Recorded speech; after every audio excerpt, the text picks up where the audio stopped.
did you go to school? And who's your daddy? What do you think of what's going on right now, mate? These evil little invisible parasites. Satan-worshipping Freemason moron. Do you understand what I'm saying? We're not run by factions. Get the fuck out of camera! There are much more powerful international forces in play. Is this pink guy? Is this what pink guy is? I don't fucking know what's happening. Please go outside and look at the mini quickly. It's been crazy, guys, but guess what? It's how it is, mate. Mate, because I want to do you slowly. Well, I ain't spending any time on it. Welcome to the Conditional Release program. This week we have a special episode where we have Rodney Swift, the spy, the dirty, lying spy who has run a honeypot operation on the innocent guru to steal all the money he doesn't have, or he does have, but he's just not going to pay. Look, I'm being slightly facetious there, but hey, his words, not mine. We have our hands on the judgment, which I'm sure you're all fanging for, and most of you will know what we're talking about. But if you don't, basically what's happened is Guru hosted a man named Luke McKee, a self-described political refugee living in Vietnam, who has gone on a fucking tear, which is deeply related to a mental health break, accusing a man named David Bottrell of being a satanic baby-eating pedophile or blood-drinking pedophile. At this point, you really are just being pedantic if you're worried about the differences between them. But the main issue is that basically none of those things are true, and he decided to platform these things anyway. Now that is naughty, and there are unfortunately civil penalties involved if actioned. They were actioned, and civil penalties have been involved. We're going to get into that. We're going to get into the details of the damages. We're going to get into the details of the judgment, and and then we'll go from there. So, Rod, the star witness. Let's talk Turkey. How much money is Guru not going to pay David? Well, I mean, at the outset, I think we have to say there are two defendants here. We have David, True. and we have Catherine. And Catherine, but each are going to be paying separately different amounts. So let's go to the headline amount. So they're both liable for the tort of defamation because it's been found. And that amount was $235,000, which they'll pay equally. That's $117,500 each. That's a split bill. Like you go to Thai restaurant and you think, you had more chicken than me, but I had the spring rolls only, but I'm paying half the bill. It's like that, unfortunately, with defamation. So they're both up for that amount. But then we get to aggravated damages, which has only been awarded to one party, that is Mr. Graham. And that's $80,000. So that takes him up to, $197,500 for his side of the coin. And then on top of that, they'll each have costs, which are yet to be determined. Wasn't an indemnity related? There's more submissions to be made on costs. No, it's got to be decided later. Basically, I believe what happens is the judge will make a decision on that unless there are submissions. So you make submissions, and I think it's got 7 days to basically say, he was an asshole and he should pay all my costs. Or, look, fair's fair. We'll just have ordinary costs, whatever. Yeah, and he'll come back and say, I shouldn't have to pay costs. I was innocent. And that will be considered. Yeah, true. And in fact, in the orders, it says that, I think that's under order too, that Liberty is allowed to make submissions on costs. And then after that could be, look, given what I know about the background of the case, that's up near $100,000 is the total cost to Mr. Bottrell. I believe it's around that amount. But that's or 80,000 above at least. So let's say 40,000 on top, depending on how it goes there, and then of course interest. From the time of the matter. So I mean, Guru is looking at least 225,000 based on 197 plus another 40, about that. And Catherine's looking at what about the 117 plus cost of say for about 150,000 plus interest. It's going to be a messy cost for both of them. Yeah, I mean, someone's got to pay your costs for going to Sydney. Although, I mean, realistically, you got your money's worth because we met. But at the same time, like, you're still meant to have your costs paid for that. I'm assuming that will be wrapped up in the submission on costs. Yeah, Yeah. I would So, imagine so. We'll see if that now one of the things that I'm not really sure about, and I'm definitely saying the preface of I am a student at law and not a lawyer, but I believe they are responsible for this these damages jointly and severally, which as tortfeasors means that if one of them, and this goes back to the Thai restaurant thing, if one of them can't pay the bill, the other one is liable for the entire thing. And I don't think that's the case for the aggravated damages, but the 235, if Guru was to sit down with you for a succulent Thai meal and then run, you kind of have to just pay the bill. I think that's how this works. I don't think it is. No, I think it is. The joint and several bit means that basically they are responsible for an equal share of the damages, primary. But I don't think Catherine will have to pick up anything that Guru doesn't pay. That would be unfair on that second party. Well, it is unfair, but that depends on how you want to enforce the debt. But I think that's also beyond our scope of knowledge as well. So I think we can move on from that, Joel. But at the end of the day, that's where it is right now in regards to the costs and damages. Yeah. Either way, he's up to 80 and aggravated, and that is his problem alone. So that's the separate drinks bill that he's up for. Yeah, and that's not a small amount of money. That's not a small amount of money. And of course, as we go through the decision, you'll see the reason why the aggravation was applied. And of course, we were there to see when the application for aggravated damages was made by Nicholas Kirby, the barrister for Mr. Bottrell, as to why he only sought against the first defendant, Mr. Graham, and not Ms. Gibson. The reason, and it comes in the analysis of what I like to call Guru versus the Honour section of this particular decision, which is a rollicking read. But a bit of that, there. He did try and claim that he went off at the judge for something like 20 minutes or something in that ridiculous YouTube clip that he did. But he was arsey. But she pulled him into line, and he sort of went, "Oh, okay." He had short outbursts, which I guess were also limited by the fact that he has a difficulty in speaking. So, it makes it tricky. So the defamatory claims, as the sort of the intro goes, was basically around this idea that Mr. Bottrell is the head of a satanic cult that indulges in very unpleasant things toward children and does it around a sort of satanic vibe. And that's a really naughty thing to say. And throughout the judgment, it emphasizes a lot that saying that about a person is really bad. There's defamation, and then there's you're a pedophile, which is really bad. People don't like pedophiles for the most part, unless you're Desi Freeman, and then it's fine apparently. But it's quite a steep thing. So I think that was part of the harsh judgment. And considering the fact that like these might seem like high, they might not seem high in the context of like the US where there's like a $60 million thing, but I believe there's a statutory cap of around $500,000 on defamation. So this is not small in that regard. It's pretty harsh, but there's a lot of ego involved that made these aggravated damages come about, not just in his terrible case management and general arrogance, but it's that ego, refusing to apologize, refusing to concede that you're wrong, and just trying to make it everyone else's fault. It's just what didn't work. Yeah, exactly. And look, that is the case. I mean, the allegations made are of the most grave variety. They're of the type that would encourage even the most lay person to be aggravated in their behavior towards the person that's been accused of being a pedophile. I mean, it's one of the most heinous crimes. And also, child murder and drinking their blood, those sorts of allegations.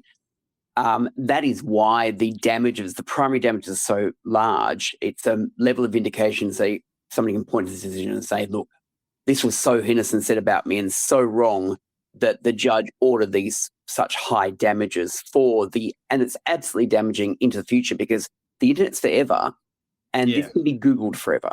The damages have to, and it says in the decision at some point, has to cover for future damages into the future. And that could be, till the end of Mr. Bottrell's life, potentially. I mean, at the end of the day, it will be around for a long time. And that's why the damages were granted so high. And by the way, there's a whole analysis when it comes to the termination section as to comparison with other cases to show exactly why these heinous allegations and defamatory imputations are treated so harshly. It's not quote a money-making exercise. It's to say the person who defamed or allowed the defamation to occur, you've done massive damage to this person that will be lifelong and will be invariably difficult for this person to escape the crap you allowed to be broadcast. And that's what it means. Yeah. Yeah. And that was like, that came to the cross-examination with Guru and Bottrell where, Bottrell was discussing the fact that he didn't really want to say his full name to his new romantic partner, or at least have the kid know, the daughter know that, because he didn't want her to Google him and then, say, oh, mum, you're dating a satanic pedophile, because that's all over the internet because of Luke McKee's ramblings on, like, not just like, a blog or a Substack and a couple of spaces. It's just all over the internet. But this sort of stuff amplifies it. And there's a lot of conversation here about the grapevine effect, which, if remembering back, was one of the things that I think Kath brought to the attention of the judge quite strongly, sort of saying, hey, yeah, but like this stuff's going to be shared by other people. So it's not just us who's like amplifying this. Like we did the space, but it's actually not our fault if this is disseminated, because people share this stuff, and it's like, oh no, don't say that. Oh, yeah, I was going to say, if you didn't do it in the first place, it couldn't be repeated, could it? The grapevine effect. It was highly embarrassing. Do you think it would help the listeners if I ran through, a quick, when they get the decision, what they're going to expect to find in it, Joel? Would it help people out? And also, like, give them some keywords to search for. A lot of people aren't going to want to go through the 110 pages, but they're going to want to see things that are juicy. So they might just sit there and write down a few choice words. They can Control F in their judgment and go, oh, nice one, as opposed to reading the whole thing, which us pain-seeking individuals have done painstakingly, of course. Well, I was going to say, Handley, Her Honour, has quoted, and look, the decision is 111 pages, but a fair whack of that is slabs of the original broadcast transcript, which might take some people who were listening to the broadcast at the time or after the broadcast, because they were on the internet on X Spaces for so long, to regale them of the memories of some of the things that were said, and they might think, oh yeah, and the good thing is Her Honour has bolded the appropriate point. So in a way, the decision is very easy to read. I agree. But basically it breaks down to about 8, 9, 10 different sections, and so what people who may read the decisions as like the first 33 paragraphs is just a general, what happened in the case in the lead up, the preliminary stuff, and describes what happened. Then basically the next 3 sections are broadcast 1, 2, and 3. That's got large slabs of transcript. And so that's from about paragraph 36 through 77 for the 3 broadcasts. So that's where you get into the long grass. And then Mr. Bottrell's evidence is dealt with next from about paragraph 78 to 105. And this is where it gets really interesting, Guru's defense is 106 through 144, and that is where it's delicious. Yeah, that is stuff, yeah. Catherine's defense is at 145 through 167. And then 168 through 183, Mr. Bottrell's oral submissions in summation. And at 182 and 183 at the end there, the aggravation factors. And then very quickly, Guru and Catherine's reply between 184 and 186 paragraphs, paragraphs 184 and 186, very short descriptions there. But again, Guru's reply to aggravation is interesting. And then 187 through right through the bottom at 350 are the determination at things like determining things like publication, identification of Mr. Bottrell, the defamation was conveyed, and then the demolition of all the defences, 216 through 270. And it goes through each and every one of the defences they tried to plead and shows how they were completely dismantled. Then the damages stuff is around 271 to 299, including grapevine effect at the end. And then the aggravational damages at 300 to 345. Again, lots of stuff in there. That's and again, that's also the comparison with other cases. So it's really, really interesting. And then it ends with the orders. So it's a lengthy decision, but it is well laid out by Her Honour and very logical. And if anyone reads it, it might be a slog, but it is good. Keywords to search. Yeah, it has to be Search- because they don't want Guru to have grounds to appeal, and he'll appeal anything he can. Yeah. Keywords to search for. I mean, it's really hard to say if there's a few. Put every swear word in. One keyword is fast. Mr. Graham used the word fast, and there is actually direct bits of court transcript as well, where he was describing the cases of fast. Yeah. Search word guilty. You like to say that, you've already found us guilty. And innocent as well. And innocent. Innocent people. Brackets. Fucking innocent. Yeah. One of the other good keywords to search for is spy, because it's mentioned once. I don't know who that might refer to, but anyway. And also Jeff McKee's testimony. To jump to that, just search for Jeff. That's interesting. Yeah. Again, I think we'll unbundle and talk about that a bit later, because that was a special piece of evidence. I might say. And we it really saw it in kicked up through person. the dick. We saw it in person, and it was not good. And in fact, it's a great decision in regards to a light Sunday afternoon read if you've got 2 hours up your sleeve. You can skip over, I think, the slabs of text. You just want to read the nuts and bolts that support the decision. I mean, the slabs of text, demonstrate what's going on in the 3 broadcasts, but you can basically skip over the 3 broadcast slabs to basically get the gist of the decision in about 40 minutes. Read the bolding bits. I mean, like, one of the things that is funny with this, of course, is the idea around the OTO, which is a group that Bottrell's part of, being originally something to do, there was like only Masons could join or something. And I don't know enough about this, and I'd actually like to get him on just as like a one of those weird things in the world, because it seems like a sort of strange group, some sort of occult thing and blah blah blah, and there's probably some sort of annoyingly complex philosophy behind it, which I just can't be bothered figuring out. But I'm not scared of it. It's not something that I need to make up bizarre theories about violence and horror in order to sort of, tarnish it for some weird sort of paranoid delusion fantasy I have. Let live and let live in that regard. I don't make the same sort of things about people speaking in tongues at Pentecostal churches, although I find it very creepy. I don't feel the need to go around to Twitter spaces and say, these guys, they're making children speak in tongues in basements at Pentecostal churches. All right, guys, as long as you're not harming anyone and you think somehow this is making your life richer, go nuts. But I would like to know more about the OGO. I think it's fascinating. The whole thing with the Masons, though, and that connection. I mean, I don't care about the Freemasons. They seem like a bunch of old dudes who like to have bake stands on a Sunday to try and benefit their local bloody scout hall or something.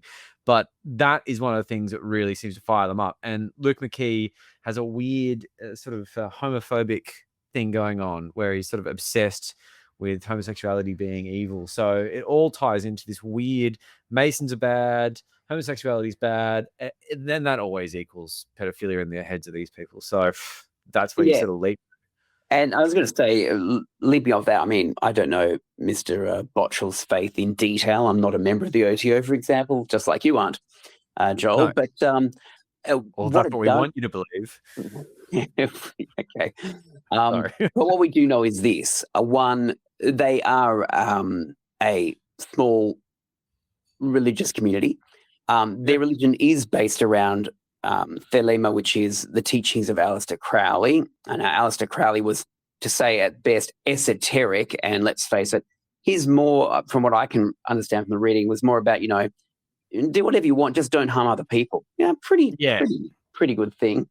But of course, because it's got the whole links to, was Aleister Crowley a Satanist, blah, blah, blah, then at least that satanic panic. And of course, that then activates the cookers with their, oh my God, it's a satanic pedophile cult, because they attach, that's their follow the dots, the bouncing ball at the karaoke, and that's how they get to where they get to. It's like, it's really, really crazy. And like, the OTO doesn't have obviously a doctrine of harming people. It's against, I would suggest, their tenets of their faith. So why would they harm children? It's just completely logical. But no, it's satanic panic time. And of course, back then, exactly. And then it just feeds into the general crooked mindset of satanic panic, I'd protect kids from this. And in fact, that's one of the things you can Google in this judgment, search the word children, because Guru's talking a lot about protecting the children. It's, Your Honor, it's about protecting the children. And also public interest. He was going for a public interest defense. He was saying about protecting the children. And that, I think, leads to that mindset of the satanic panic being the thing that was the driver. The driver, and I think was also the way, of course, Mr. McKee Jr., I won't call Mr. McKee Sr., Mr. McKee Jr., was able to hook into the satanic panic and activate this fascination. We need to talk about this, and was selling his narrative to Guru and Catherine. Yeah, totally. And so one of the things about like the sort of the so-called Satanism thing, and I assume by reflection, some of this Aleister Crowley stuff, it's actually very libertarian. And I identified as a Satanist in high school for about 10 minutes. I read the sort of, the satanic sort of, this is the Anton LaVey stuff, like the basic stuff. It's basically like, do no harm, do what you want, just as you were sort of saying, protect your family, protect those around you. It's exactly what these people believe. But I sort of left that aside because over time, my political awareness kind of evolved past the sort of low IQ style of libertarianism. Now, as far as when it comes to this sort of Crowley stuff and stuff like that, there's so much like philosophy and stuff involved in it. It's not simple at all. But the LaVey satanic basics just appealed to me so much as a kid. And then when I looked into them further, I was just like, oh no, the world is not this simple. And I sort of left it there. But it is very funny because this is the simple worldview these people have. This sort of libertarian shit is exactly how they think. They don't have Judeo-Christian ethics like they think they do. They have satanic ethics, but they just don't realize it because they're not willing to look into it. And let's face it, like these people are just dopamine producing receptacles. So like, what do they care? As long as they feel good, none of this actually matters. Everything is vibes and everything is just, emotions. It's quite pathetic. You're right, Joel. As long as they're feeding dopamine and not adrenochrome, that's what I'm going to say. Yes, indeed. It is a bit like that. So look, so the OTO, I would have loved to have done some sort of deep dive into that, but maybe we'll have Botful and have a chat about it because it is one of those sort of, things in the world that we don't really understand. And it'd be interesting to have someone to explain it.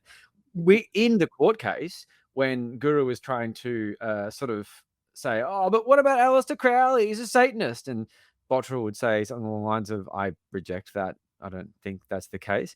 And then he went, but what about this book? And he's just like, have you read it? Like, what?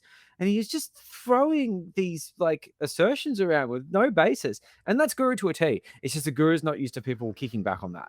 Guru's used to being in a space where he goes, oh my God, Aleister Crowley wrote a book on Satan? Oh my God. We should be really worried about that. It's like, oh yeah, no one ever tells you like no or challenges your ideas. So yeah, that was an interesting sort of exchange, and and that sort of stuff is buried in my notes of the course as well. But yeah, so that sort of thing there, like that is one of the things that made this sort of whole scare thing come up and start fixating on this. It's. Once again, you can't just go around telling people that they're, sort of baby eating pedophiles. But one other thing is that these concerns notices, they were sent on the 25th of March in 2024 and the 18th of April in 2024, and neither one of them responded. Not even just went, okay, don't worry, I'll apologize. Just ignored them. They thought they were a joke. That's right. But I think there's also part of the decision where Guru says he responds to such things. And in fact, it was found by Your Honor that because he didn't respond to this, he treated it with disregard. Aggravated damage. Interesting. Yeah. So like that's one of the things that I think ended up being a part of the aggravated damages. Another part of that, of course, is the lack of apology. Yes. And the way that he has carried himself. I was going to say also the way he conducted the cross-examination of Mr. Bottrell. I mean, he was very snarky and snide, I think was at some stage through there, sarcastic questioning. It was not good conduct. I mean, we were there. I mean, this probably now stretches into the what's not in the decision we will no doubt gleefully talk about, Joel, and that is what we saw, what isn't in the decision. And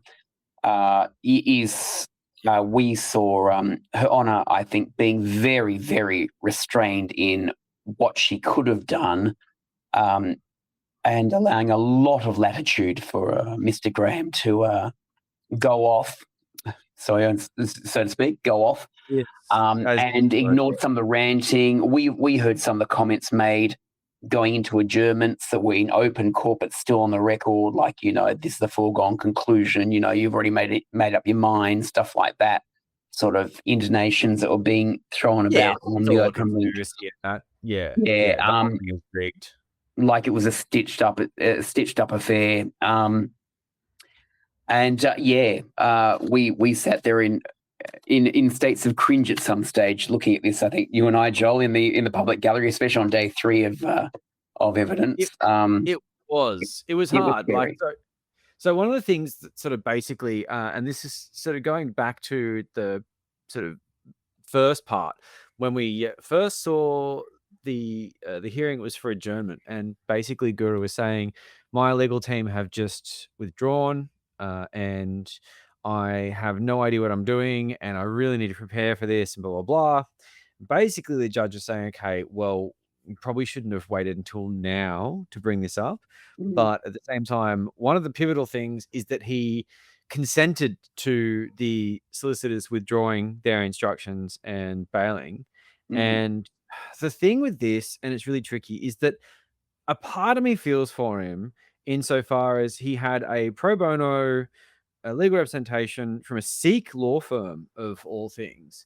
And I think this may be tied to their, their religion and their sort of, commitment to charity in that regard. I don't know. I can't really say. But what I can say is that I can't imagine that he's exactly compatible with dealing with people. Anyway, so basically, they withdrew their instructions. They withdrew their support for Guru, and he consented to it. And that consent is quite pivotal in whether he gets consideration for his sort of hardship as a result of them withdrawing, which makes it really tricky. So he's there. They've apparently, according to Guru, they've told him to consent to them withdrawing, and he went along with their instructions and consented. Now, the issue is, and the judge put this in eloquent terms, which I'm paraphrasing, along the lines of, I don't really sort of know why they've withdrawn, and I don't think that people necessarily want me to know why. And it seemed like she was inferring that Guru had behaved either like a complete asshole or just incompatible with the sort of requirements of a solicitor or a barrister going forward. And if his instructions are to act contrary to like the uniform rules that solicitors need to abide by, I mean, they've got a paramount duty to the court. They just have to be like, mate, I'm sorry. Like, between the court and you come second. It's not necessarily about the pro bono thing, though. Like, I don't think that's necessarily part of it, but I can imagine that you'd be willing to take a little bit less shit if you were working for free.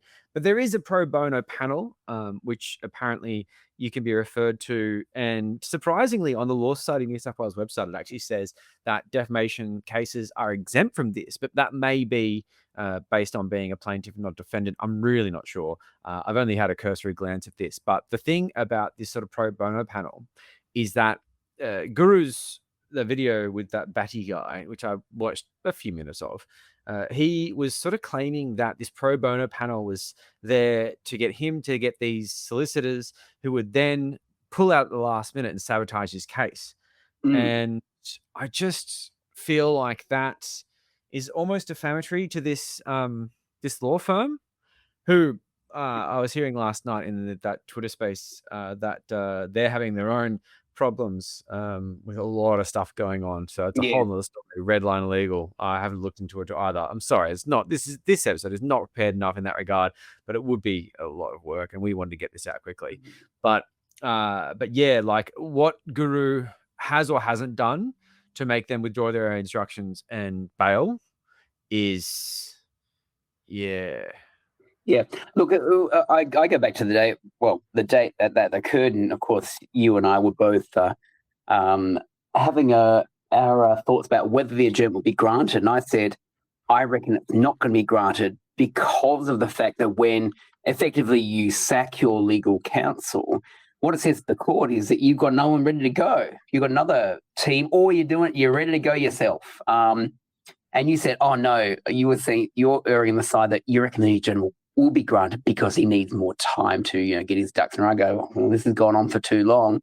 And you remember that conversation we were having, Joel, and we were having a bit of a bet. I say, well, I reckon it's not going to adjourn. But I wouldn't change my bet. Yeah. I wouldn't change my bet. Yeah. But of course, another person, and again, this comes to the stuff that's not in the decision, another person also had a bet on it. And that was defendant number 2, who that was where the first bit is really interesting, because Catherine has obviously massive family responsibilities. Don't need to go into detail what they are, but it's caring responsibilities. And because the application was made on the Thursday prior to the Monday, the start date of the effectively up to 5 days of hearings, there's only 3, of course. She'd read the submission from Guru and the lawyers in response in regards to why they should grant the adjournment, but her Honour was going to make the decision on that Monday, that first day of the trial dates. Yeah. Catherine had a plan for her sister to fly from Melbourne to Launceston, where I think she is, to assist with the caring duties, so she could commit herself fully to the case, which would have been a really great thing to do, and in fact should have done that anyway. But based on what she thought was the strength of those submissions from Guru to adjourn and have a delay, she didn't go ahead with those plans. So the other thing that happened on Monday morning was she was left in a situation where she was, oh crap, I now have my attention divided between 2 potential matters, my caring responsibility and this thing that I need to have 100% focus on. And I think Her Honour said that this court process. That was, I feel for her in a way, but gosh, that was a bad gamble. And I think it was, one of the things was a comment, I think, from her on, going back in memory to say, did you make or plan this around hoping that this would be adjourned? And I think there was an admission saying, well, yes, I was expecting it would be adjourned. Yeah. That was when the first tinges of sadness, and I think sadness is the only word I can find for it, for the situation of Catherine. And there's lots of situations of sadness for Catherine, I think, in this decision, was evident. And it was, I'm thinking, wow, she's about to go on this roller coaster ride that is not fun. And of course, when it came to day 2 and subsequent days, we saw what the impact of that was. But anyway, we'll cover that in a second or a bit later, Joel. Yeah. But what was your impression of that? So when it came to the adjournment, like I say, I wouldn't change my bet, because he's this guy, he can't speak properly. He's clearly, like he said, he's on painkillers and he's all drowsy as a result. He's undergoing some kind of cancer treatment. God knows what that is. I don't know whether he's doing chemo or apricot kernels. I don't know. But what it is he's clearly an unwell man who's just had a lot of work fall on his lap and very little capability of dealing with it. And that, it sort of feels unfair. But unfortunately, if he didn't bring this upon himself, I genuinely feel for him in that regard. I feel if he had a situation where the law firm said, sorry, mate, something's come up, can't help you. If you could just consent to this withdrawal, really appreciate it. All right, no worries. Okay, I feel sorry for him now, but I just don't think that's the case. I think what he's done is he's made them make this difficult decision, and he's brought it upon himself. And it comes back to the fundamental principle that he's not built for this stuff. He's not designed for, legal processes. He's not designed for interpersonal relationships with people on a serious level, even. This is stuff that he just should never be exposed to. But unfortunately, he's decided that he wants to, delve into this realm of being a guy and doing a thing. And that, shit, I think about defamation all the time because we're broadcasting and we're publishing stuff and we're quite careful and we try and make sure that we don't say anything that is defamatory, especially actionable. And he just doesn't do that. Maybe this whole idea that everyone should be a fucking podcaster or a citizen journalist isn't a good idea. And maybe this case is an example of why this isn't for everyone. Because if you're just going to sit there and make shit up, like, write fiction. Yeah, That could be your outlet. Everything you say is fiction. So you may as well just like fucking write your own weird X-Files novels because it's all bullshit anyway. The funny thing is, that.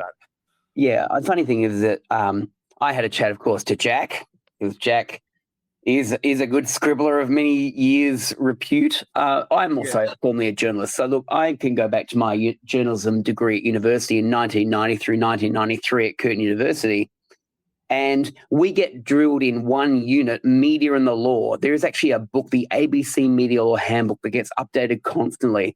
We are drilled in what you can't do, sub judice, defamation, everything, contempt, why people like journalists can withhold their sources and go to jail for contempt to protect their sources. Why, the whole interaction of media with the law. And the reason why we're drilled into it, because we need to know about it.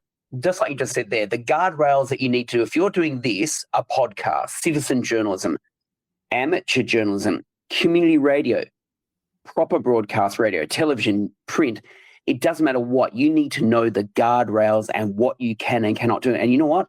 You never let something go live to air if it's controversial. You get it checked by your legal team or a second, third, fourth, people in your organization. Check the sources, double check the sources, get verification. All these things are taught. Guess what citizen journalists don't do? They don't know that. They don't do their research into what they need to know about the guardrails to protect themselves. And so when you're playing with fire, you're going to get your fingers burnt. I said that to Jack, and he, in a private message, he was just, no, absolutely, of course. Yeah, absolutely. Well, same thing if you're going to be a citizen lawyer. And by the way, Luke pretends to be one too, which is an interesting situation, but that's for another day.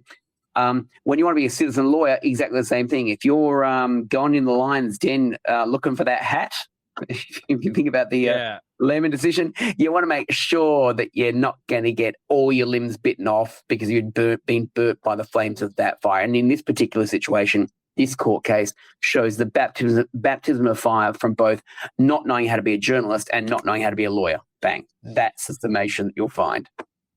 Yeah, and look, when it comes down to it, like you say, you got to check sources and things like that. In 58B, and when I put numbers, it's paragraphs. Basically, when McKee says that it's all true, the first defendant, which is Guru, says, "I'm not saying it's not. I check you out before I got you on here, mate." What did you check, Guru? Like, what did you check? Like, what did you check? Did you check any of the facts or anything like this? No, you didn't. You looked at maybe his Twitter feed and went, "Oh yeah, this is titillating. I'm into it." Like, yeah.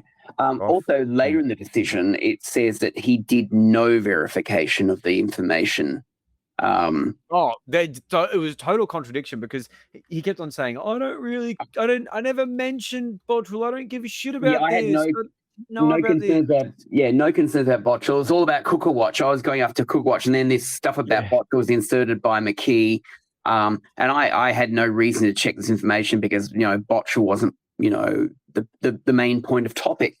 It just shows again to the level of diligence or lack thereof. He's an unreliable witness. And that's usually by basically saying he's full of shit.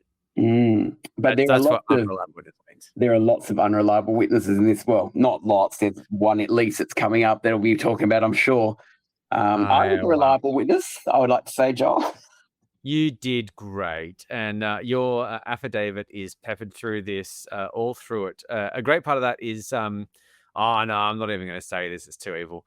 I love evil. It's paragraph 57. Sorry, Bottrell, I don't mean this.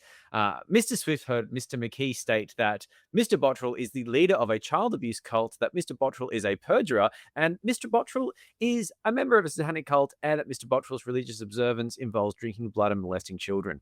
Affidavit of Mr. Swift, paragraph 31. And in fact, at the end of each of the summation of the broadcast 1, 2, and 3, you'll see that. You also find, and in fact, you can look for affidavit and Swift, or just my name, Swift. There's about 37 mentions there. Yes. Bits in the actual broadcasts themselves about, Mr. Swift was mentioned a few times, but there are bits where, especially in the rebuttal of Catherine's defense of innocent dissemination and things like that, part of the affidavit, plus in conjunction with the transcripts and things like that, one of the things was Catherine trying to say, "Oh, I was just an innocent second party or third party in this. I was just, wasn't really controlling the conversation." It was also about the fact that there were the things in my affidavit where I said that actually she controlled the X space community for these broadcasts and things like that. And so, the affidavit was, by the way, a very simple and straightforward affidavit, but it did have 10 exhibits attached to it, which really did nail down the publication side of things. And that was what my witness testimony was for, saying I heard the publications, that I was following Cooker Watch, that I did have an alert for Cooker Watch's posts. I actually saw Cooker Watch saying, on the first broadcast, and literally a tweet, was one of the exhibits was, Guru's having this POS piece of shit on, and it was a picture of Luke McKenna go, "Oh shit, I got to go and see this." Literally, that's how it was. That's how it was like. I'd like literally, if I've got to be across this, fuck, this is going to be important. And I knew exactly, because Luke McKee, to any Australian audience, will always bring up Bottrell. Sorry, not always. Invariably, will bring up Bottrell in most cases. And Bottrell is my friend, and so I thought, better go and listen. And as soon as he turned, it's like, and that was broadcast 1. As soon as it turned to Mr. Bottrell, it's like, I'm on the phone, bang, listening to it after the fact, making sure he kept recording, ... So that was the start of my involvement in this case, and I'd say I'd do it again. This man is an excellent man, and I'm very proud of the fact that I could provide that affidavit and assistance, because Mr. Bottrell is of, how would you say, the senior generation, certainly not the Jeff McKee senior generation, but wouldn't have the wherewithal about capturing and archiving the audio, etc. And I mean, I've still got access to all those audio files, transcripts and stuff. It's like it's an interesting sometimes listen when I want to go back and listen to Cooker Watch say to Guru, we're not friends, don't platform this guy though. And like, that was interesting in the second broadcast, that bit there. And that's was in the decision. Yeah. Was interesting, the fact that there was this, this warning. It is very funny seeing Cooker Watch mentioned all the way through it. God, they really are obsessed, just absolutely obsessed with her, which is quite pathetic. But yeah, so like, one of the things that I found very sort of interesting about the general sort of process and things like that was the fact that Guru did get dropped by his representation. Kath didn't really participate too much, but as a self-represented litigant, he was guided a lot by the judge and assisted a lot by the judge. And, in that YouTube clip that he did with that baddie guy, there was mentions of like, "Oh yeah, I really arced up at her. Oh, but she was pretty fair. Oh, but it was all rigged." He sort of had that moment of like, "Oh no, she was kind of fair to me." And she was very, very fair to him, very, very reasonable to him, and assisting him and helping him. And when you watch that sort of stuff, especially when like you're sort of studying law, you go, because they'll pull you up and they'll correct you. Whereas with a good lawyer like Kirby, he just talked. And I'd be like, okay, that's correct, I guess. And the judge would be like, okay, good, thanks. Okay, good. Whereas with this sort of erratic, lunatic sort of stuff, you wind up learning a lot because they keep on pulling them up. But she pulled him up a lot and basically said, look, I'm trying to help you. I'm trying to help you here. And he took that more as being sort of interfered with. And the judge is not meant to interfere with the case. But in situations like that, like, you have to, because he's breaking all the rules of evidence, and you can't just let that shit go. So and look, I wouldn't say that the judge was interfering. I think that would be a misnomer there, Joel. And look, I think that, again, if you go to this is again really unbundled well in the paragraphs 119 through 144, the bit I call Guru versus Her Honor. It goes through and it describes her Honour saying, "I was trying to assist Mr. Botchell back on, not Mr. Botchell, Mr. Graham back on track." ... So she narrates that particular section as to what she was doing in assisting, because at the end of the day, and I mean, if we take that one step back, this is the function of the court. You've got barristers, solicitors, you've got, in this case, self-represented litigants. But if, for example, Catherine, and by the way, Catherine and Guru both had pro bono. Catherine's pro bono evacuated or was released earlier in the case in a previous interlocutory decision. But either way, if they were both represented, their barristers, by the way, which have a primary duty to the court first, then their client second, the barristers and solicitors are there to, again, the person in the middle of the room, the judge, is the arbiter of the decision. Yeah. The counsel on either side is trying to elicit and bring out evidence or submissions to assist her Honour in this situation to get to a decision. Because a self-represented litigant doesn't have those skills, because we're playing sov-sit lawyer or citizen lawyer, her Honour does have an obligation, I think, to the administration of justice to assist, not guide, assist Mr. Graham and Ms. Gibson to make out their evidence, to make out their case. And they did have written submissions, again, made by Guru's legal team in the court book. So her Honour was taking Mr. Graham to the court book to say, the written submissions say this, that have been submitted on your behalf by your now gone legal team. What evidence do you want to bring to this? What evidence do you want to bring to the table on that? What can you show me? She was doing her best to elicit the answer to that fundamental question, if there was a representation happening, was what information are you putting before me and demonstrating with evidence? Or in the case of cross-examination, what counteraction is being made to something made by the other side. So she was not assisting in any other way except guiding to make sure that she's receiving information that she can consider fairly. So I think that was actually a very fair thing. And she was very patient. I mean, again, smattered all the way through that Guru versus her Honour section 119 to 144.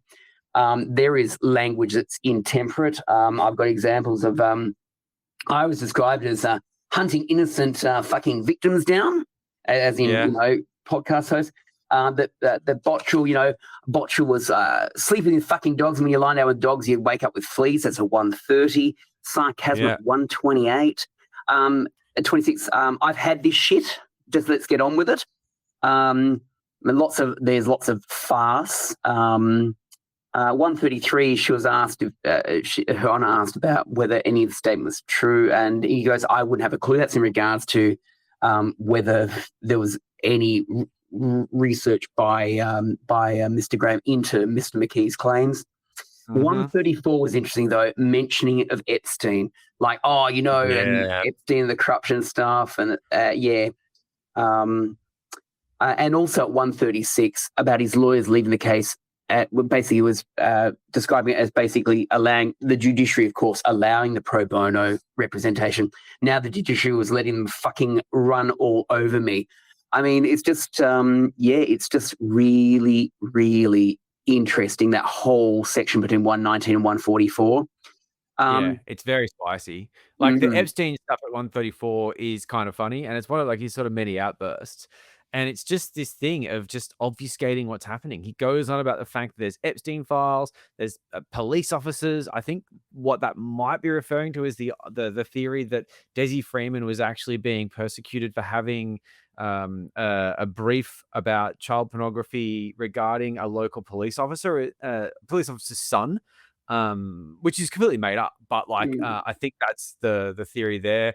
Court people, I don't know what that is. Maybe that's like someone on the 28, possibly Kirby they're referring to, or something gross like that. And like the idea that somehow is like, oh, that's my public interest offense. Like, what? Yeah, I mean, I actually think 141 is one of the best parts of this sort of section. And in fact, it has transcript from the actual courtroom in there. By the way, if you read it in full, it's amazing.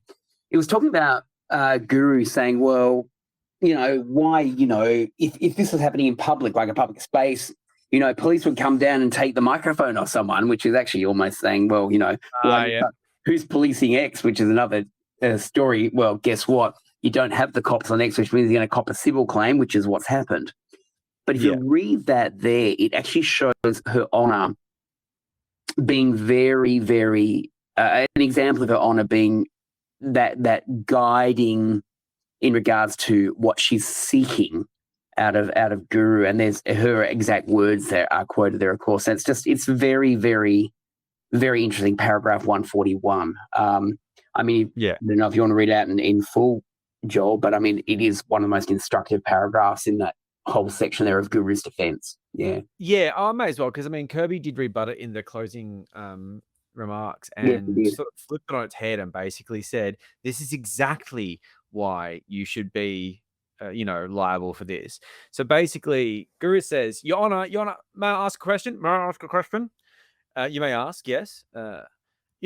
When someone goes out in the public domain, and picks up a microphone and says the wrong thing, and the police get called and they go down, do they arrest the person who supplied the microphone, or do they go and get the speaker? I'm just asking. And she said, well, I think you're talking about criminal allegations, and I'm not here to give advice on the trial, and I'm certainly not here to give advice about criminal allegations. And then Mr. Guru says, this court's a farce, Your Honor. Sorry, my opinion only. This is just crap. Who gets taken? The person who said it or the person who supplied the microphone? Yeah, and this leads to, again, a number of things in the decision about why wasn't Luke McKee being sued. And in fact, I think there was one stage where that was said, and Her Honour said something, to my recollection, saying, well, Mr. Graham can sue whoever he likes. Mr. Bottrell can sue whoever he likes. That's pretty much what he said, it's interesting that there was actually a couple of examples of what I like to call blame shifting. I was asked in my examination or cross-examination, and it was actually quite interesting because I think Guru was a little bit agitated in cross-examining me, and asked that double-barrel sort of question, because akin to, you're quick to get on the phone to Mr. Bottrell. Why don't you have an obligation to call me? Which was a very interesting blah, blah, blah. And he had his, 3 or 4 questions wrapped together, and her Honour actually sort of intervened, saying, Mr. Graham, that question's out of order. But may I I might make a suggestion that might help you. I think something like akin to this. Again, these are not direct quotes. But would you like me to ask Mr. Swift if he had an obligation to contact you after hearing the first broadcast, or after hearing this broadcast, or whatever it was? And did he have an obligation to contact his friend, Mr. Bottrell? And he goes, why don't you ask that? And then Her Honour turned to me and said, Mr. Swift, did you believe you had an obligation to contact your friend, Mr. Bottrell? I go, yes. And then she asked, Mr. Swift, did you feel you had an obligation to contact Mr. Graham? And I said, no. Literally yes and no, and that enraged Guru at the time. He didn't get the answer he wanted. Ironically, he didn't ask a follow-up. Like, why not? I mean, he literally went off, and then no further questions in cross-examination. Right? It was just a very, very interesting cross-examination. This whole thing, so much of this comes down to ego is expensive, and he has a lot of that, and he could not concede. He could not, he couldn't even say I understand. He had to say I comprehend. I comprehend. Yes, that's right. Do that. That's crazy. That is fucking pathetic. But the outbursts, the disorganized nature of things, you can only put so much down to the fact the guy is heavily medicated and having a bad run. And I do respect that and blah, blah, blah. But when it comes down to it, you can't really put that back to 2024 when he ignored the concerns notice, when he just completely thumbed his nose at this and decided to just say, you know what, fuck you, come and get me. Well, that's sort of what happened. But, there's some really great stuff. 144's got a great paragraph of him having a big whinge about things. And this is where we got the sort of 300K number from earlier. And now the damage has been out, and it's the 235 split, blah, blah. But, also mentioning the fact that, that McKee sent him 140 messages. I mean, how is that helping your case? Yeah, it was an interesting contradiction because apparently, from what I heard from Mr. Bottrell, he asked for all communications between, and none was returned in interrogatories, which contradicted the interrogatories. But anyway, that aside, that's that. But I mean, we've got to understand from this perspective, take it one step back. You got to think, well, Luke McKee's cost these people, a fair chunk of change, like about 117,000 each, plus, and then we look at the aggravation. But the funny thing is, and this is in paragraphs 107 through 115, there was another witness, and I'd say a very unbelievably unreliable, not unreliable, but how do you say it, unhelpful witness that Guru called and was a contributing factor in the 80,000 of aggravation damages. I mean, so ironically, Luke's dad's probably responsible for a portion of the 80,000. Definitely is. It says it in the judgment. Now it does so, and it's like, so basically, Guru's been stung by both McKee, junior and senior, for various different levels of monetary damage. Really true. That I didn't think about that way. That is brutal. Maybe you can tell the story of Mr. McKee's testimony and the 28 minutes to get to it. So the very start is that Mr. McKee was there to prove, I believe, contextual truth, or at least to explain his experience, his firsthand experience that would demonstrate that the claims against Bottrell are true. Now, you got to take these things on face value, and that's what the judge is doing. And she was being very good with Guru and basically saying, so is this witness going to bring information to this court that is going to, bring evidence to this court that is going to show that these claims are true? These are first-hand experiences, right? Like really trying to make sure, he's like, yeah. And I'm like, what has Jeff seen? Or what does at least Jeff think he's seen? Because if he's going to sit up there and say, oh, I've seen Bottrell doing all these things that have been claimed by Luke, all right, well, now we're going to have to go through that process. Now, I don't think people are going to put too much stock in that because it's just some guy saying it and he's got no other evidence. But at the same time, that wasn't even it. So the funny bit I think you're talking about is the technical difficulties. He's an older fella. He's clearly not good with technology. But the thing that made the whole not good with technology thing become very, very murky is that I'm kind of good with technology. And he has a Microsoft Surface. That was what he was describing when he was reading out the things. And he couldn't get the camera to work. And it turns out the camera was in use at the time. Yes. Which makes me think that he was doing a broadcast to someone else on the side using his camera, expecting it to work with the CourtLink AVL and the other application of which he was talking to another individual at the time. Wouldn't want to impute anything from that. You wouldn't. But no. I have a feeling who may have been on the line listening in to the case, which is kind of illegal. I think also we can just say right now, Guru was also offered the opportunity to have Luke McKee on the witness stand, even though an interlocutory decision by Justice Gibson said there was no way that she would entertain that. But the Judge was willing to let that happen, but Guru did not go down that path. So I just want to put that on the record too, that he didn't want to call Luke McKee, which if they did would have been, wow, lots of popcorn later. Yeah, popcorn to the extreme. But one of the things that was very interesting in the 28 minutes, I think of that 28 minutes where the court officers were desperately trying to help Miss McKee Senior get on the video link because everyone, of course, wants to see him on video. There was the line that we could hear down the audio link, and you and I were rolling our eyes at each other when he said, because of course, every time you've got an audio-visual link, especially for courts or tribunals, you'll have a test link, to test your audio and video and make sure it works. And he said, oh, maybe I should have done that test thing it said in the email. And I put my hand. It's like, fuck, really? You think so, mate? You think so? Maybe you shouldn't be running 2 video conferencing applications at once, champion. Well, we finally got on the screen, and that was interesting. And the bits that aren't in the decision are, of course, that at various points, the court had to mute the microphone. And I do recall Her Honour saying, Mr. McKee, Mr.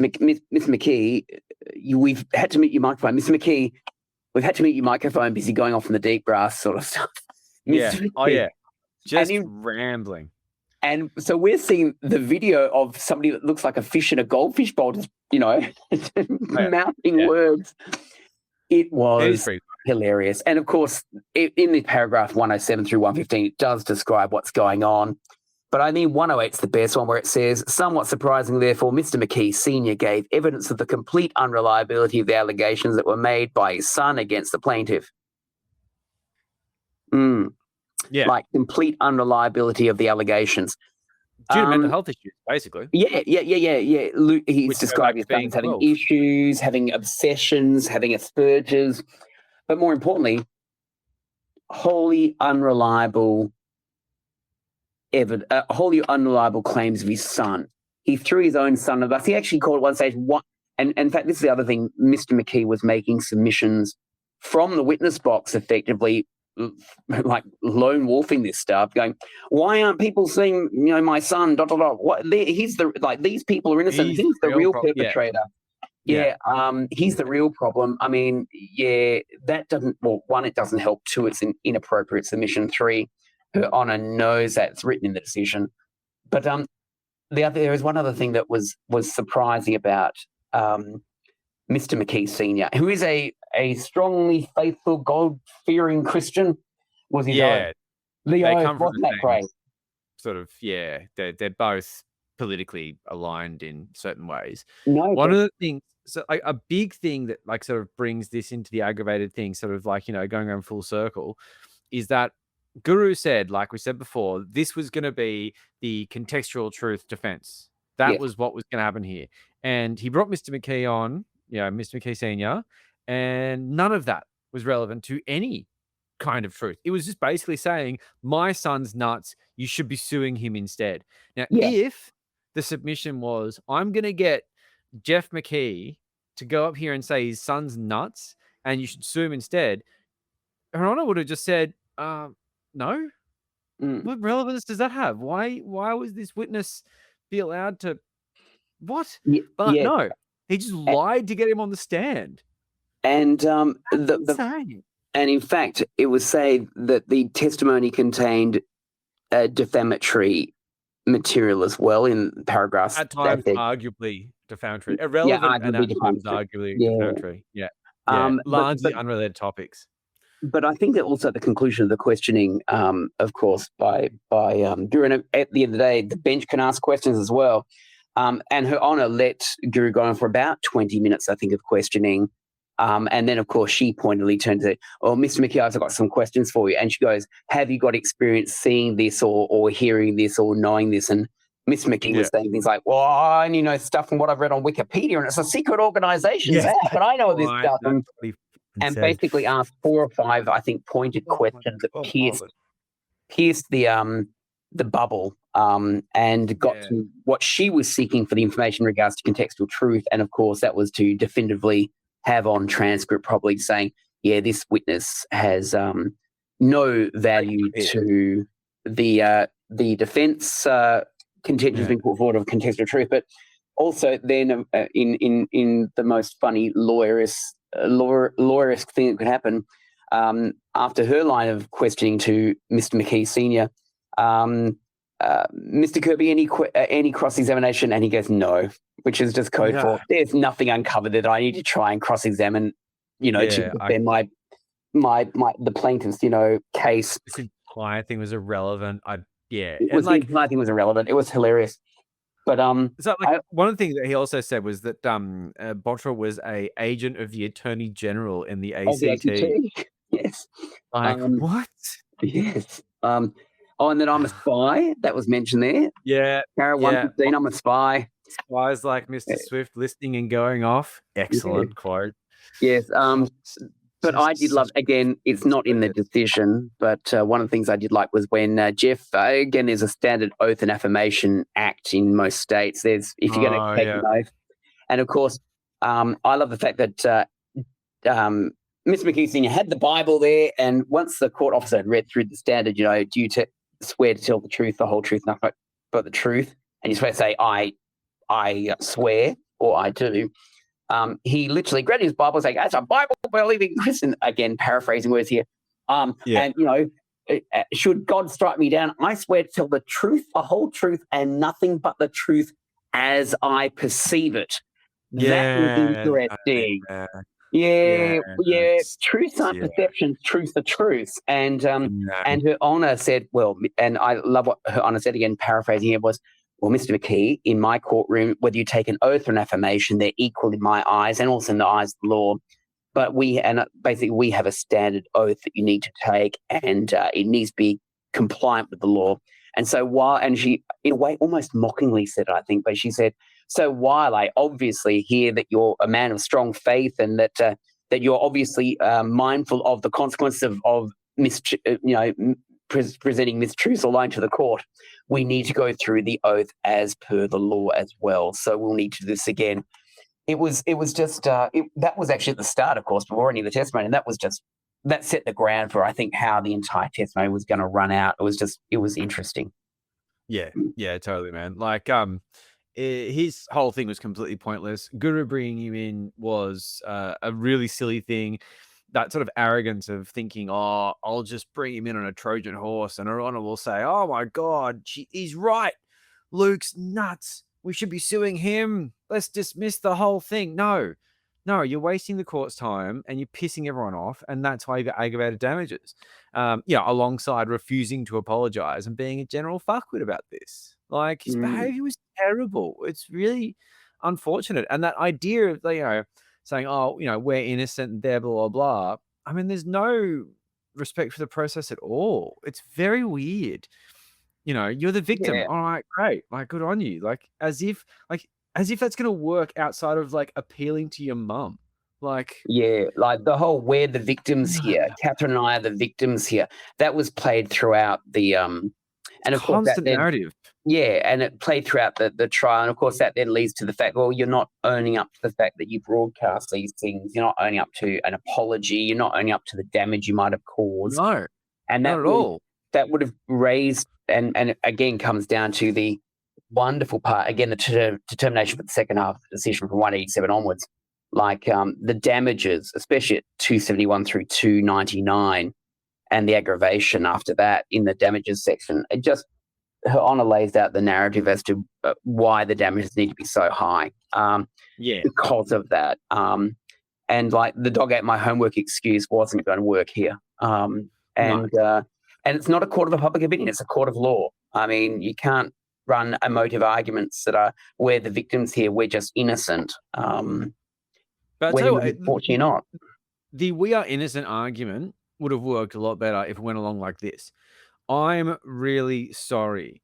I thought that Luke knew what he was talking about, and I have come to realize that is wrong. I wish I could take all of this back.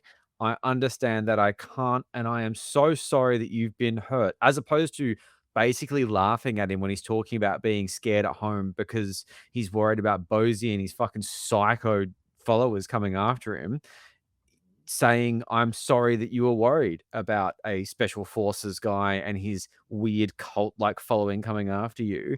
And I wish I could take all this back. And, I'm so sorry this has had this kind of impact on you. And I thought you were an evil person. And in that belief, in that mistaken belief, I pursued this to try and uncover a truth that I've since seen is incorrect. And I apologize unreservedly. And I wish I'd taken it down earlier.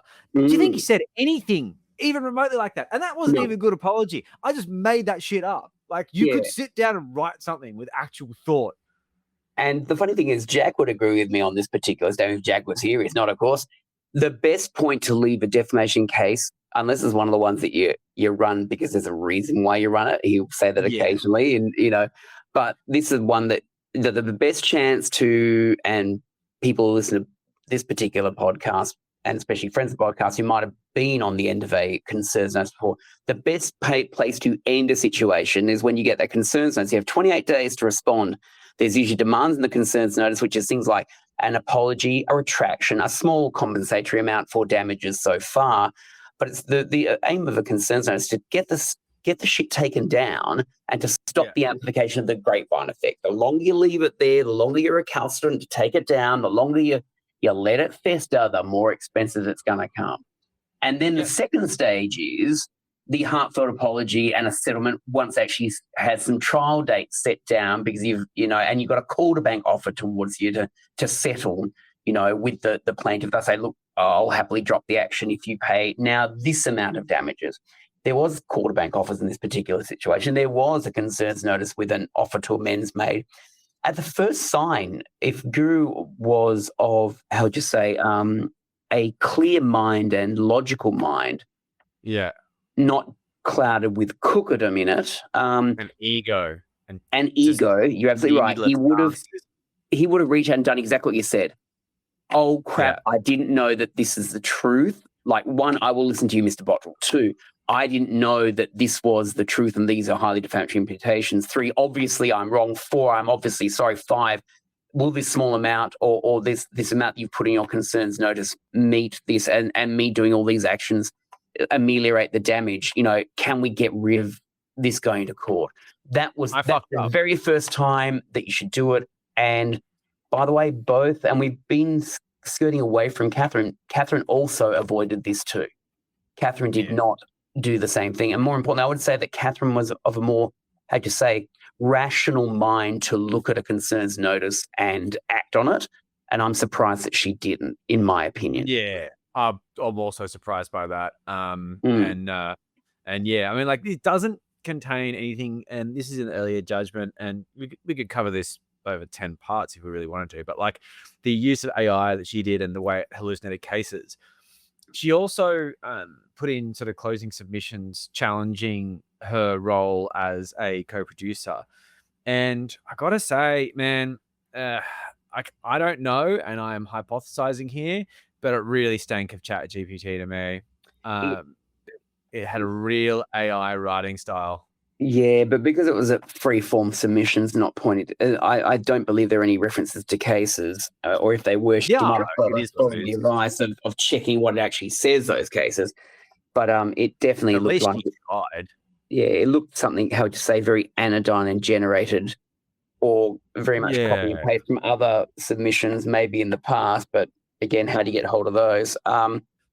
It's a very, very interesting situation. And but we actually haven't gone across this, and I think we need to touch on it briefly. There were obviously some challenges on day 2 and 3 of the trial. I am not at liberty to say what they are, nor would I want to. The decision actually does mention briefly it was to do with family-related issues that Catherine couldn't attend for day 2 and 3, and provision was made for her to get copies of the audio of the actual hearings to be able to prepare submissions. I feel for Catherine for what she might have gone through in those particular days, but in the decision, there is actually in the narrative at the start discussion as to what happened on that second day, because I was returned to the witness box because it was expected that Guru would cross-examine me from 10 to about 11, then she would take over and have her cross-examination of myself as the witness for publication purposes. We had that a couple of delays while the court was trying to reach out to her to find out what was going on.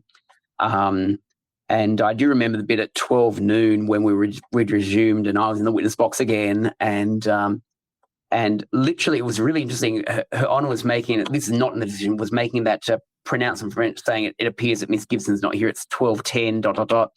And then there was a frantic waving of her associate's hands, and then literally handed the lap about having any contact with Catherine. And then her associate handed the laptop to Her Honour, and Her Honour said, and this is burned in mind, and in breaking news at 12:16, we received an email from Mrs. Gibson. That's how that was just a fraught morning of just confusion and again, it was to receive instructions from Miss Gibson as to how she'd like to proceed if she couldn't attend for the next couple of days, because the court wanted to offer fairness and a procedural fairness and access to the best way to participate, and that was really important. But and it was almost like Her Honour's voice her Honor was very, very calm and paced and moderate in her language, and because that's what judges are. But the Yes. literal almost flourish to, and in breaking news was not out of character of Her Honor, but let's face it, I noted it and thinking, wow, Her Honor is even surprised that her associates waving frantically while she was out saying, well, I'm going to make a ruling about how we proceed. And then literally it was literally caught them in the literal beat of time when it was about Her Honor was about to make a decision without having that information. But luckily the information that was provided by the email, I'm sure it was about how to proceed, was what Her Honor was going to do anyway. So, but it was good to have that confirmation. But it was just a memorable part of my mind, because I was literally within 1.5 meters of Her Honor in the witness box. Yes. Yeah, you were up there in the hot seat, which was not fun. It wasn't not. I mean, being a witness box is never fun for anyone, especially you're going to get grilled by a competent legal team on the opposite side to the person you might be a witness for. But my cross-examination was being whipped by a wet piece of letters. It was not a cross-examination of any string. It was pretty silly. What do you recall from the cross-examination in general? Like with basically, like, Kath wouldn't have had many questions for you. The guru would have had, like, you know, whatever. I actually think Catherine would have had a strong line of questioning, because I suspect that when Catherine vacated her legal team early for, quote, not being able to understand them, shrug, don't know. Okay. And that was in a previous decision saying, well, I've dealt with this particular lawyer before and I can easily understand their comprehension and command of the English language. It's like, okay. I won't draw any inferences or interpretation of what that's in a previous decision. People are going to find it. I think it's intellectual. Yeah. Because Catherine had been going alone, I'm assuming potentially giving assistance from people who might have partial legal background in the community. I'm thinking, I don't want to name names, but there are a few people that are in the cooker world that may have had at least some intersections with the law. She may have received assistance from them in making or devising avenues of questioning. That was sort of indicated to me by Mr. Botchell, because he had received requests for interrogatories by Catherine. So I suspect she wasn't completely alone, but at the end of the day, it would be, you couldn't say anyone in the legal fraternity, nor anyone paralegal, somebody who might be at the same level of you, Joel, law students, in the background assisting her with writing questions and submissions. I suspect that. So I suspect that the questioning line would have been a little bit more tougher on me. At least might have had some meat on the bones. But I just don't think it would have had any outcome, that's all. No outcome. No, I don't think it would have had any outcome, because, again, I was there to only prove the broadcast happened. And I said my effort was pretty solid. And but I think the thing also on the witness stand, of course, and it comes down to the section about publication, which is in the earlier, like 1 through 33, it's somewhere in there. I'm the witness there to prove publication. And remember, in defamation, it just needs to be published and heard by the plaintiff plus one other person. So I'm the one other person. So I'm literally the nuts and bolts, like bedrock demonstration of the evidence that these broadcasts happened. And so they were taking the court to the actual audio files and playing them. And then I was asked questions in primary examination by Mr. Kirby. Did you recall hearing this on, blah, blah, blah. And so it was actually surreal to hear the audio from these X spaces being broadcast loudly into the courtroom. That's a bit surreal. Like, taking me back to the horrors. That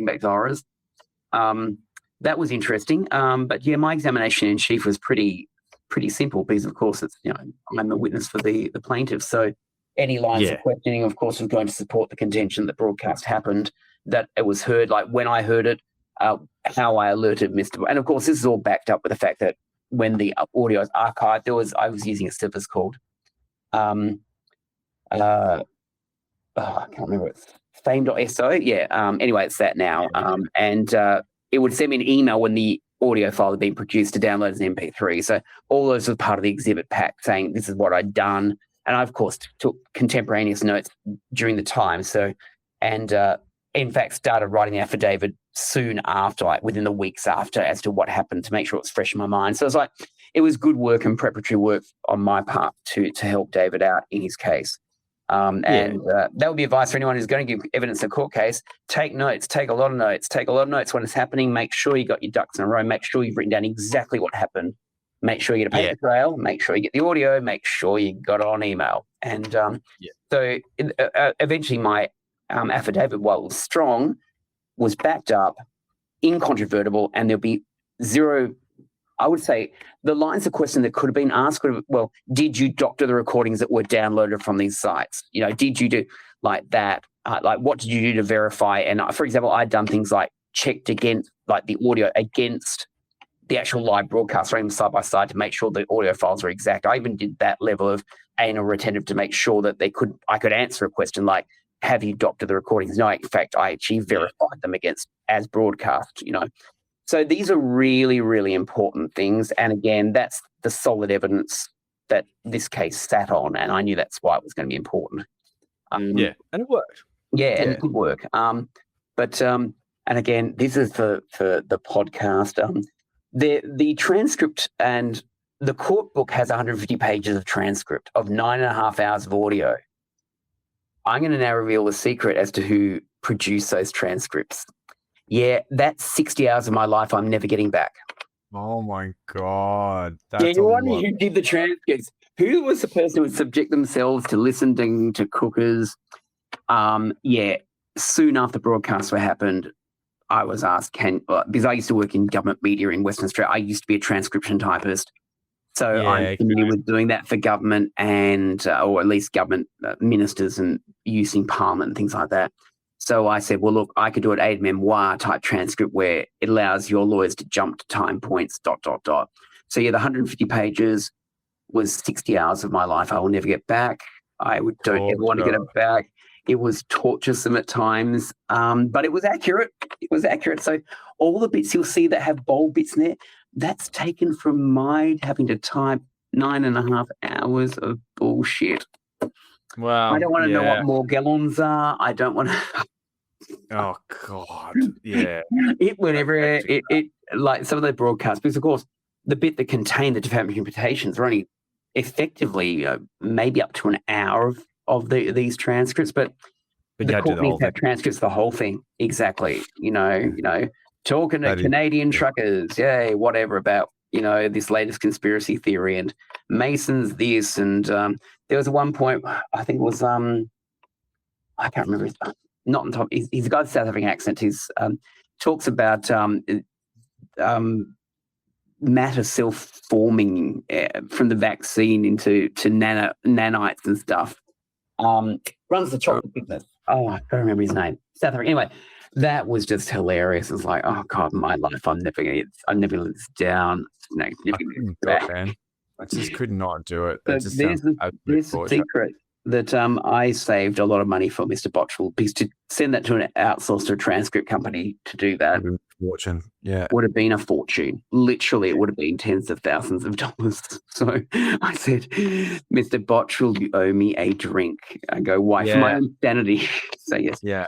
I owe you more than that for the effort you've made to bolster this up. So look, like basically, I've listened to the broadcast several times. I said that in testimony. I've listened to this broadcast, each of the three broadcasts, many times, several times. In fact, I would say more than half a dozen.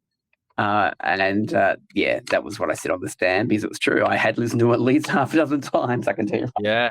Because you did say you listened to it many times, and I was like, God, you are committed to the bit, man. That sucks. Now, I'm just going to give a bit of a reading here of paragraph 182 on damages, because I think it's something that they want to hear, because it does sum up one of the reasons why he had the extra $80,000, and also just generally just sort of describes his behavior. So on 182, it says, in addition to the matters set out in the written submissions, the plaintiff pressed for an award of aggravated damages, plaintiff being Botchwell, against the first defendant being Guru, by reason of the following matters. And there's 5 of these. Number 1, the way that he ran his case, including an attempt through Mr. McKee's father to prove his contextual truth defense, which was always hopeless, both because the evidence given was incapable of proving that matter, and because it could never have been swamped by a true defamatory imputation in the terms pleaded. It is submitted that it should never have been pleaded. It is a matter of serious aggravation. Lying to get Daddy on the stand was a mistake. That's basically what that says. And number two is a simple one. A failure by him to provide any amelioration. No apologies, no offers to make up for it, no, just nothing. Number three, the posture that he adopted during the trial. I'm sure no one's surprised by that. When he was cross-examining, the glib and snide remarks, the tone of mock incredulity and sarcasm, including about the plaintiff calling the police because he was scared for his safety. Ouch, but deserved, because that's what happened. So, be less of a fuckwit. And then number four, his failure to take any responsibility where he had given McKee a platform to reach many listeners and to poison the atmosphere with lies. Indeed, in his cross-examination of Mr. Swift, he conveyed his view by... Oh, man. Sorry. Drink CB makes you burp. He conveyed his view by the questions that X was the publisher and not him. And I guess just kept on saying, I'm not the publisher. Twitter is. And it's like, mate, that doesn't work. We've been through this. Well, actually, that leads me to another situation in the cross-examination of me, and I'm just trying to think about it. What's happening? I'll get five first. Five done first. Oh, yeah, get five. Yeah, true. So number five, his failure to exhibit any remorse for the fact the plaintiff has had his name dragged through the mud because of McKee's platforming on 3 separate occasions. That's all 5. Yeah. So back to the cross-examination. Your recollection? Yeah, some of the questions towards me were a bit snarky as well. In fact, one of the things was at the end of day 1 on the stand, because I was examined late in the day on day 1, or the cross-examination started late on day 1. He asked me whether I was an expert on Twitter, and I go, no, I don't profess to be an expert on Twitter. I profess to have a level of adept skill at it, but I would not purport myself to be an expert. No. On day 2, he goes, well, as we worked out yesterday, you're an expert on Twitter. And I actually said in my answer, well, I think we actually, and I'm sure the transcript and her honor can go back to the transcript of yesterday, I did not assert I was an expert at Twitter, but I'll answer this question anyway, ... I was even helping him out saying, like, because ironically, this ego and anger were tinging these questions, because, like, also, if you take that step back, you got to think, wait, there's this random guy named Rod Swift I've never run into in my entire life. He was mentioned on the podcast by McKee once or twice. So he's obviously an evil fucker. And now I'm facing my witness stand. I'm angry because he's the reason we're here. Yeah. That's the context. Literally, he is the reason we are here. So I can understand the level of anger or upset at my presence there. Yeah, and it came across in the tone and line of questioning and some of the sarcastic sort of glib comments after. It was really, really, it didn't do any sort of service. And again, that would play into, I mean, it's not obviously written as part of the sin, but it gives an example of his conduct in the court that's not, insulting the court, wouldn't be contemptible, but in regards to basically the attitude to his conducting of the case and how he's conducting it, and that is reflected in the decision. So, yeah, and of course there was, and it comes down to Bottrell's evidence in 78 to 105. There are descriptions about the very combative questioning of Bottrell. That leads me to another thing I remember, which was there was a question line saying, "Well, what are you doing about Luke McKee?" And Bottrell said a question along that sort of lines, like, "Why aren't you going after Luke McKee?" And Mr. Bottrell said, and I know this got Mr. Graham very angry, he said, well, I'm not like the president of the USA. I can't just take a tactical missile strike and take out Luke McKee. And that was just like, and admittedly, Mr. Bottrell said after that to me, I had great pleasure in answering that question because it's like a red rag to a bull with this guy. He can be enraged, and it will just, and I had that, like, when in regards to the answer, did I have a responsibility to call him? And I said no.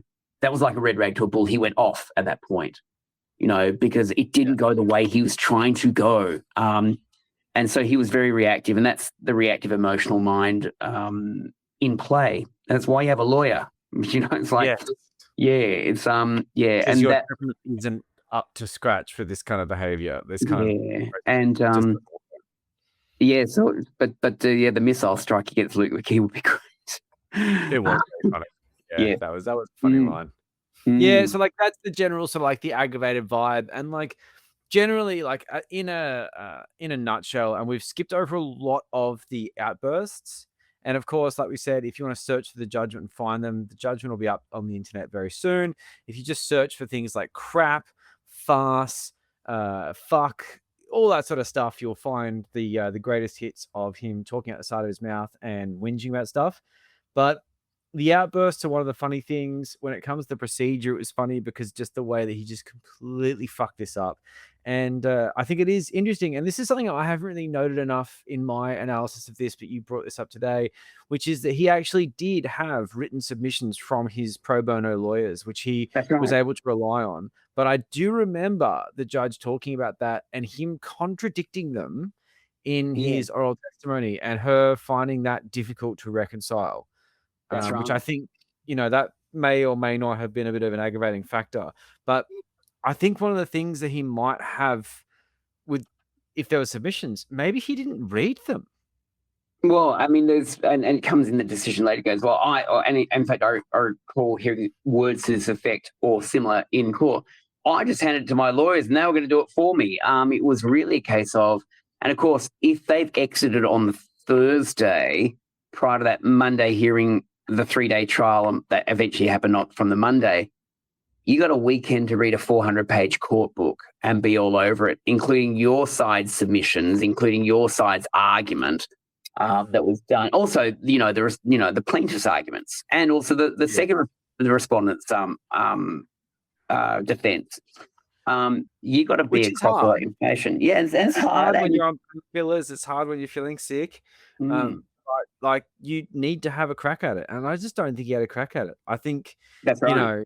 He's the kind of guy who says that he's a fighter, but he fights in the laziest way possible. This isn't Rocky. This is like street fight outside of a fucking RSL, and that's a bit sad. I don't know. The whole thing's a bit sad, really. Yeah, at the end of the day, the consequence of that. Yeah, but that is the Australian lesson. So, of course, moving forward, Mr. Botcher, we're holding this decision, and he has already been on Spaces last night that I can recall, where he's saying, well, this is the decision that, and it says in the decision, well, this is the decision that vindicates his reputation, is in point to it. And that's really, at the end of the day, how much of these damages are going to be recovered is unknown.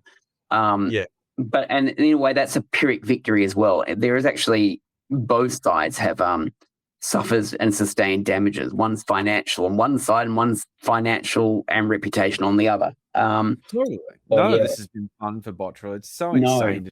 Some sort of money-making exercise. He'll be very lucky to break even on this, I think. And the only thing I think that if Kath was to fall into some money, then she might find herself compelled to do the right thing and pay at least some of it. But I'll be very surprised if he covers his costs. Well, enforcement of a court judgment is 12 years in New South Wales, so time's long in regards to the second defendant.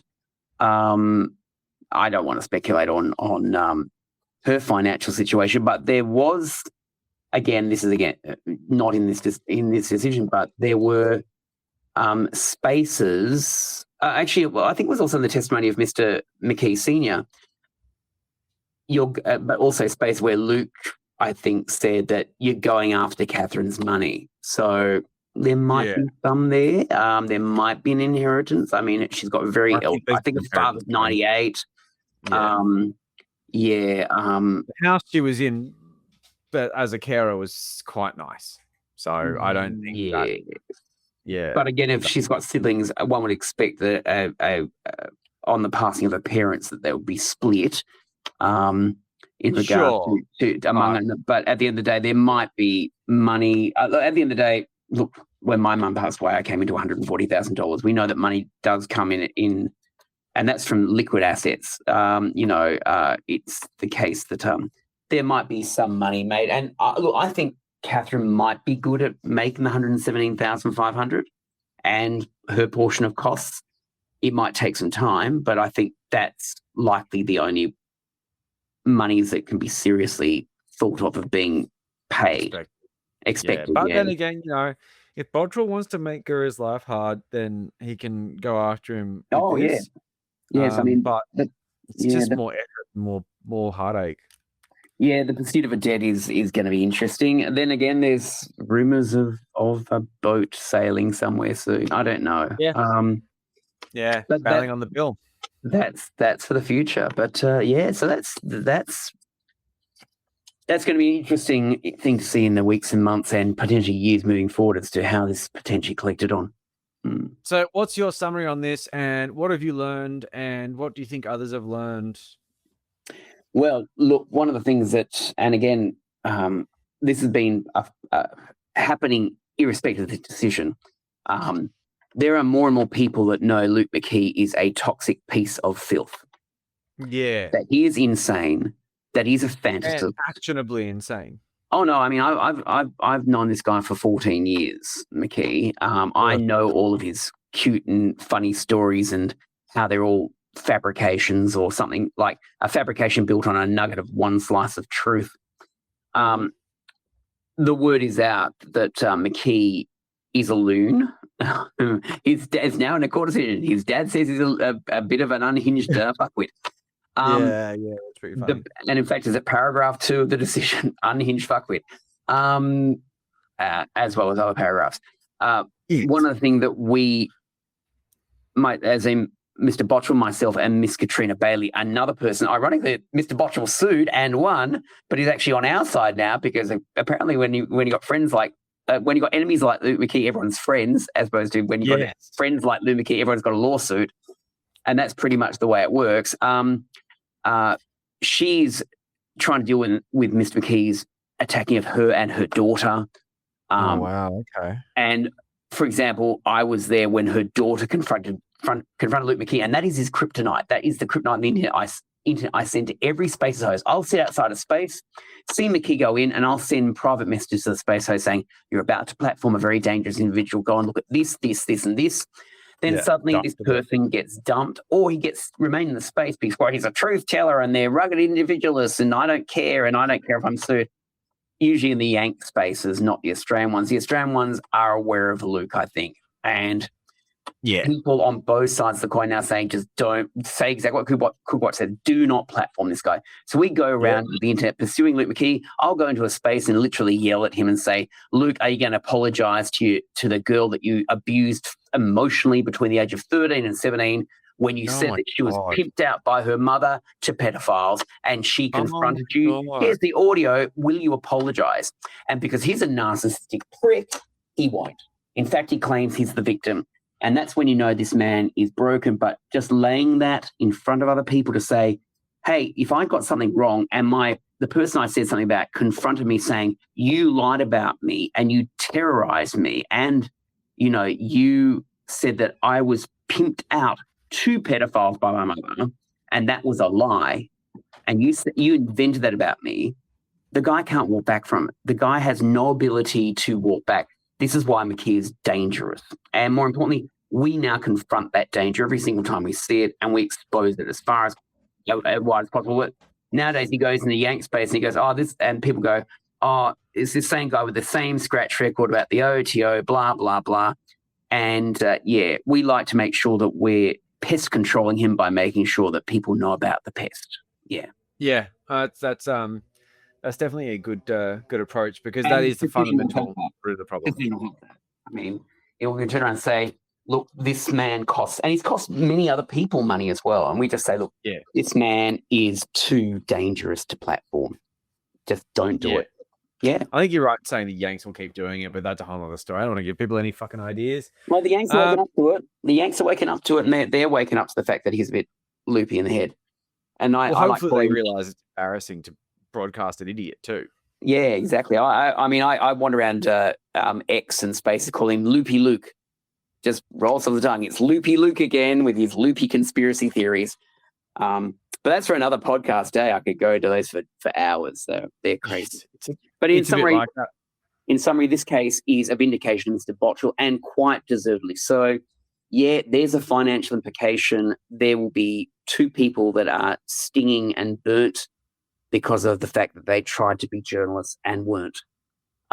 Yeah. They didn't do the due diligence. They didn't test At the all. material. And this is what happens when you have an open mic. Like I said, I made it akin to a radio broadcast. I've worked in radio. You have a 7-second dump button. Most live broadcasts, Yeah. you don't know what the F is coming around the corner. X Spaces don't have it. So you got to vet the material beforehand. They didn't do it.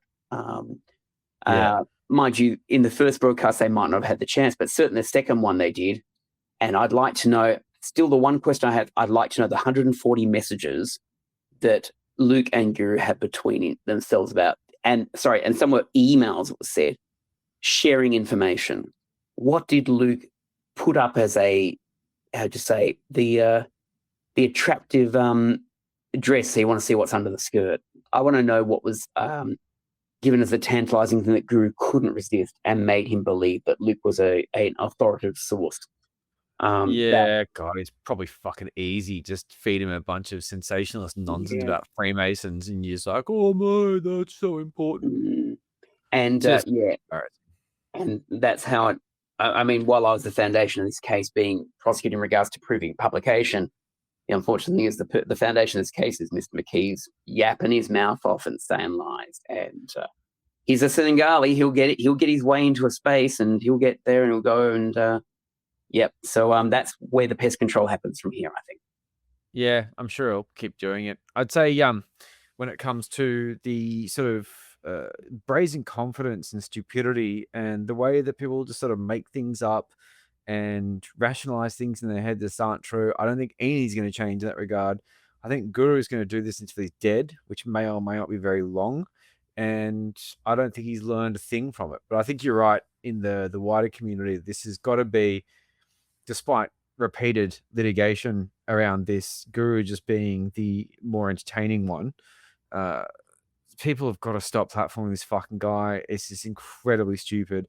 And people need to sort of look at the way he's conducted himself, because the aggravating factor, I think, is a very interesting part of this case. And just don't think that you could walk into a court of law with your narcissistic bullshit and walk out of it being the king shit in high school, because you're not.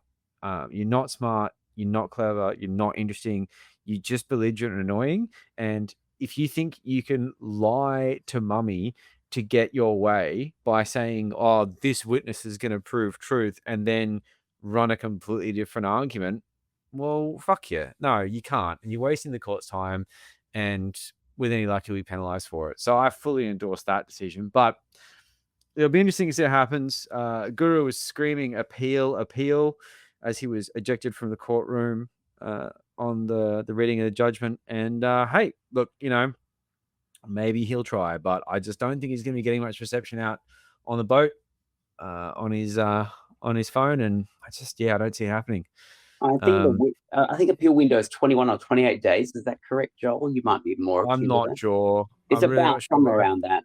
But at the end of the day, if an appeals lodge, he'd have to pay for that, and in the submission on the appeal, on lodging the appeal, he'd have to make an outline of the case as to what points. I think he's just self-rep, but he may very well be requested to have money frozen for costs to the appeal. And that will be part of it. But either way, you have to point to either errors at law or errors at fact that were not uncovered at trial, and that's not going to happen. The judgment is tight, as far as I can see. Yeah. It's just not going to happen. Anyway, I think that's basically it. Guru acted like a dickhead, and he fucked it, and he got in a lot of trouble, and now everything sort of sucks for him. And as much as I, almost feel for him, it's a lot. You look at a lot of this stuff and you think, man, like a decent person would have done this very differently. So maybe that's the problem. Anyway. Well, thank you so much for coming on. Really appreciate your time. It's been an interesting experience watching this as a law student. It's been fascinating. I've learned a lot more about defamation. I can't wait to do it at university. I just need to get a semester where the enrollment isn't shockers the second that enrollments are open, because everyone's doing fucking media law. Duh. I probably don't know how much they can defame people on TikTok or something. Fucking kids. But anyway, look, I forgot to do a beer plug at the start. So obviously drink CBCO. If you don't like beer, give us money on Patreon. That's all I'm going to do for that. And I hope that was vaguely informative. And I Thanks for think coming up. that I was going to say, I think that no doubt on the next and become a member of the Patreon. Everyone, guys, join, because there are those, secret Patreon meetings. I'm sure this is going to be discussed wider at that particular forum. Yeah, as that's what I well. thought we were going to do. I So think it's that's the good reason to do join, guys, to ask me more Yeah. questions. Of course, And yeah, we do bend the legal tolerance on that, including our last guru rap on the Black Label. That was and the Desi stuff as well. That's all of the story. Yes. Anyway, well, thanks heaps, man. I'll speak to you soon. No problems. Look forward to it. Catch you. Thanks, guys. Bye. I don't think I ever want to talk to any of those people. Fuck me, you guys are bastards!